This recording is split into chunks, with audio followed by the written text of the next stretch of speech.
Lebanon के कई शहरों में 18 सितंबर को घरों, सड़कों और बाजारों में लोगों की जेब और हाथ में रखे पेजर अचानक फटने लगे।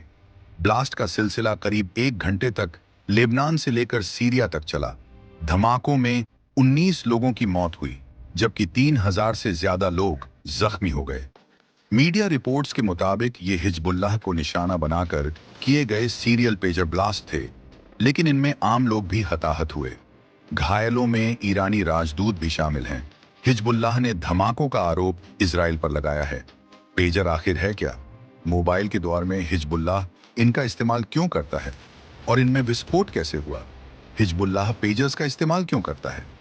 जवाब किस्से से समझिए। जगह गाजा पट्टी।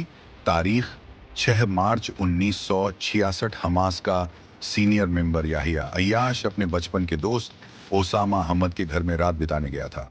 तभी हमद के घर में फोन बजा। अय्याश को कहा गया कि उनके पिता का फोन है, वे उससे बात करना चाहते हैं। अय्याश ने जैसे ही बात शुरू की, वहां धमाका हुआ और वो मारा गया। इजरायली सुरक्षा एजेंसी शिन बेत के पूर्व निदेशक कार्मी गिलोन बताते हैं कि इस धमाके को उनकी एजेंसी ने अंजाम दिया था। शिन बेत के एजेंट ने पैसे और इजरायली पहचान दिलाने के बदले हमद के चाचा से अय्याश के हमद से मिलने की जानकारी ली। एक सेल्यूलर फोन हमद के घर लगाया गया। हमद के चाचा को कहा गया कि इससे वे सिर्फ अय्याश की बातचीत सुनना चाहते हैं, जबकि शिना बेत ने इसमें 15 ग्राम RDX फिट कर दिया था। अय्याश जैसे ही फोन पर बात करने लगा, रिमोट कंट्रोल से फोन में ब्लास्ट कर दिया गया। ये वो घटना थी जिसके बाद हमास, हिजबुल्लाह समेत दुनिया भर में इजराइल के दुश्मन सतर्क हो गए। हमास ने जहां सैटेलाइट फोन का इस्तेमाल करना शुरू कर दिया, वहीं हिजबुल्लाह ने रेडियो वेव से चलने वाले पेजर को अपनाया। न्यूयॉर्क टाइम्स की रिपोर्ट के मुताबिक पिछले साल 7 अक्टूबर को इजराइल पर हुए हमले के बाद हिजबुल्लाह ने पेजर्स का इस्तेमाल बड़े स्तर पर शुरू किया था, ताकि इजराइल की खुफिया एजेंसी उसे ट्रैक न कर पाए। इजराइल से बचने के लिए हिजबुल्लाह जिस पेजर का इस्तेमाल करता है, वो क्या है? जवाब: पेजर एक वायरलेस डिवाइस होता है, जिसे बीपर के नाम से भी जानते हैं। 1950 में पहली बार पेजर का इस्तेमाल न्यूयॉर्क सिटी में हुआ। तब 25 किलोमीटर की रेंज में इसके जरिए मैसेज भेजना संभव था। 1980 के दशक में इसका इस्तेमाल पूरी दुनिया में होने लगा। 2000 के बाद वॉकी टॉकी और मोबाइल फोन ने इसकी जगह ले ली। पेजर की स्क्रीन आमतौर पर छोटी होती है, जिसमें लिमिटेड कीपैड होते हैं। इसका इस्तेमाल 2 तरह से मैसेज भेजने के लिए होता है: वॉइस मैसेज और अल्फान्यूमेरिक मैसेज। मीडिया रिपोर्ट्स में दावा किया गया है कि लेबनान में जो पेजर्स विस्फोट हुए हैं, वो अल्फान्यूमेरिक हैं। पेजर्स से मैसेज भेजने के लिए रेडियो वेव का इस्तेमाल होता है। इसे बेस स्टेशन पर लगे ट्रांसमीटर के जरिए भेजा जाता है। एडवांस पेजर्स को फोन नंबर की तरह कोड नंबर दिए जाते हैं। उस कोड को डायल करने पर सिर्फ उसी पेजर में मैसेज ट्रांसफर होते हैं। यह बातचीत का बेहद सिक्योर मीडियम होता है, जिसे आसानी से कोई सुरक्षा एजेंसी ट्रेस नहीं कर सकती है। इस तरह के डिवाइस को ट्रेस करने के लिए उसकी रेंज में होना जरूरी है। पेजर में न GPS होता है और न ही इसका IP एड्रेस होता है, जिससे इसे मोबाइल फोन की तरह ट्रेस किया जाए। पेजर का नंबर बदला जा सकता है। इसकी वजह से पेजर का पता लगाना आसान नहीं होता। पेजर की खासियत है कि एक बार चार्ज होने पर यह 1 सप्ताह से ज्यादा समय तक यूज किया जा सकता है, जबकि मोबाइल को 1 या 2 दिन में चार्ज करना होता है। यही वजह है कि इसे रिमोट लोकेशन यानी दूर दराज इलाके में इस्तेमाल किया जाता है। लेबनान में एक के बाद एक पेजर्स कैसे फटे? जवाब: पेजर कैसे फटे, इसे लेकर 2 तरह की थ्योरी हैं।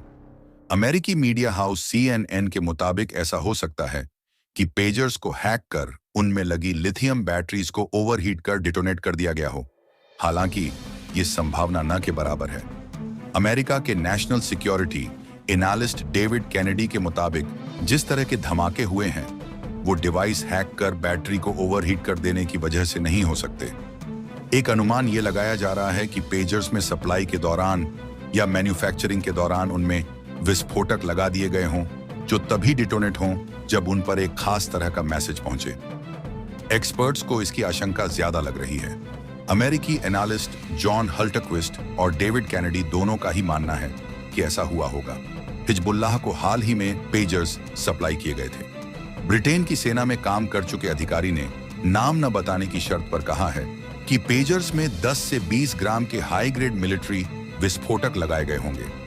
वहीं एक दावे में कहा गया कि इजराइल की खुफिया एजेंसी मोसाद ने हिजबुल्लाह के 5000 पेजर्स में 3 ग्राम विस्फोटक लगाए गए थे। डिफेंस एक्सपर्ट्स के मुताबिक ये काम करने में कुछ महीनों से 2 साल तक का समय जरूर लगा होगा। जिस लेवल पर विस्फोट हुए हैं उसे देखकर लगता है कि इजराइल काफी समय लगाकर इंटेलिजेंस इकट्ठा की और फिर प्लान को अंजाम दिया। लेबनान के पेजर्स विस्फोट को इलेक्ट्रॉनिक वॉरफेयर क्यों कहा जा रहा है? अमेरिका की हथियार बनाने वाली कंपनी लॉकहीड मार्टिन के मुताबिक इलेक्ट्रॉनिक वॉरफेयर वो होता है जब जंग में इलेक्ट्रोमैग्नेटिक सिग्नल का इस्तेमाल होता है और हमला या बचाव किया जाता है। लेबनान में रेडियो वेव से चलने वाले कई पेजर्स में एक साथ विस्फोट हुए। इस बात की संभावना जताई जा रही है कि इजराइल ने अपने दुश्मनों को मारने के लिए इलेक्ट्रोमैग्नेटिक रेडियो वेव का इस्तेमाल कर पेजर्स पर एक कोडेड मैसेज भेजा जिससे ब्लास्ट हुए। न्यूयॉर्क टाइम्स के मुताबिक सेकेंड वर्ल्ड वॉर के समय से ही दुश्मनों के खात्मे के लिए इलेक्ट्रॉनिक वॉरफेयर का तरीका अपनाया जा रहा है।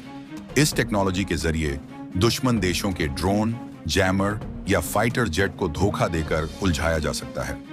रूस यूक्रेन जंग में भी इलेक्ट्रॉनिक वॉरफेयर का खूब इस्तेमाल हुआ है।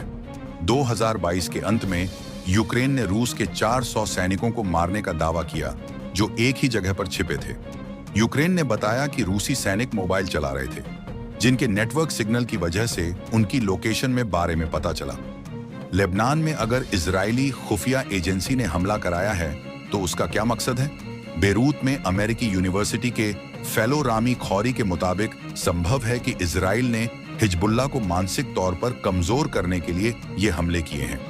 इससे हिजबुल्लाह का कॉन्फिडेंस कम होगा। हिजबुल्लाह पर हुआ यह हमला पहले से काफी अलग है। इसके जरिए इजराइल ने मैसेज दिया है कि उसके पास इतनी खुफिया तंत्र, टेक्नोलॉजी और ताकत है कि वह कहीं भी अपने मिशन को अंजाम दे सकता है। लेबनान की इकोनॉमी बेहद कमजोर है, अस्पतालों में संसाधन की कमी है।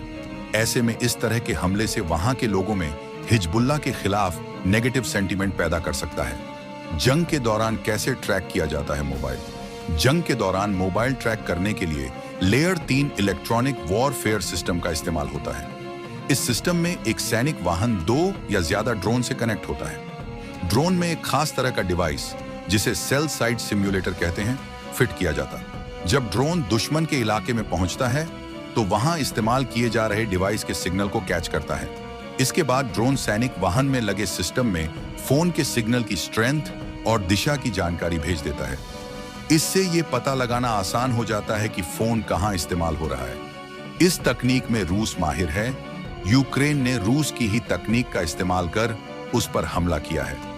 वीडियो पसंद आई हो तो लाइक, शेयर और सब्सक्राइब करें। थैंक्स।